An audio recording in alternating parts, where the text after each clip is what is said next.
Okay, he called one Saturday afternoon, rainy June Saturday afternoon, and I was taking a nap, and our youngest daughter answered the phone, and he said, make sure you give this number to your mom and have her call me back, blah, blah, blah. So Michelle thought, nope, I'm not waking her up. So anyway, he called about 2 hours later. Michelle said she'd be sleeping about 2 hours. Exactly 2 hours later, he called, and Michelle brought me the phone and said, you better talk to this man. And I said, okay. I said, hello. And he goes, are you Jane Avenarius or Jane Cressy?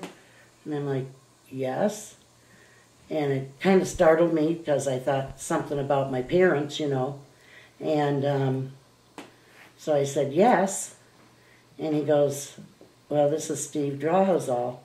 Does June 29th, 1971. Does that ring a bell to you, or is there anything important that day or something?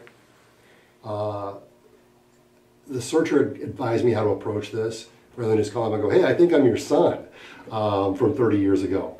There were ways that I approached this. I introduced myself and then asked a couple questions, told her when my birthday was, asked if she had a son born on that day, and she said no. But from the information we had, I was 99.9% sure this was my biological mom.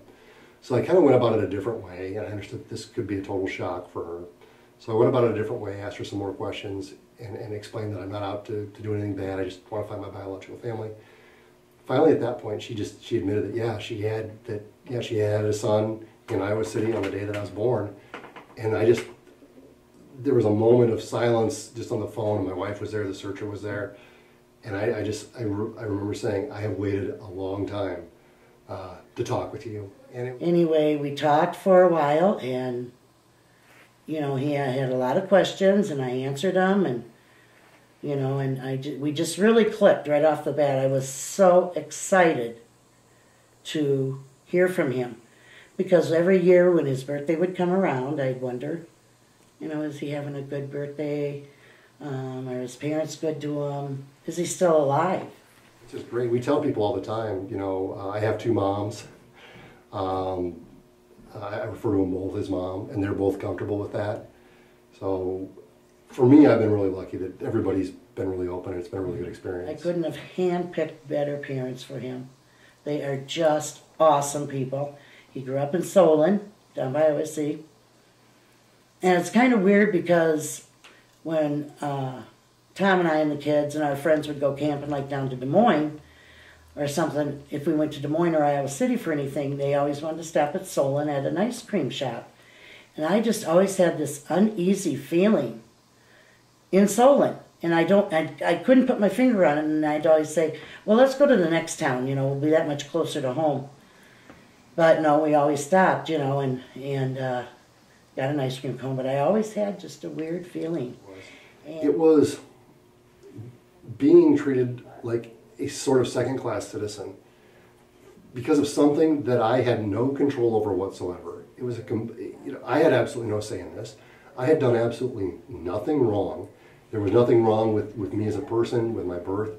But to go there and to be told, oh, we can't give you that information because of these other things, it was a constant wall that I was running up against. And it would make me angry, it would make me depressed, it would make me frustrated. And you would just wonder, is this a wall that I'm never going to be able to break through? Am I ever going to be able to get this information? And why is this so secret? As I said, there's absolutely nothing wrong with my birth. There's nothing wrong, My parents seemed to be happy that I was born, that they were happy that they were able to adopt me. I was a productive member of society, more or less, trying to live my life. I wanted to raise my family, but yet I was just consistently legally denied this, and it was very, very frustrating and very angering to be treated like a second-class citizen like that. And that really hurt me. It hurt me very much because I had made a connection with them. I just knew I did. Like I say, you just think of them every day and their birthday and holidays all the time. I said to my wife, there's been something missing my entire life. Not that I'm unhappy, but there's just always been this thing missing. And I said, now I feel like that's been completed, and it completely changed my life.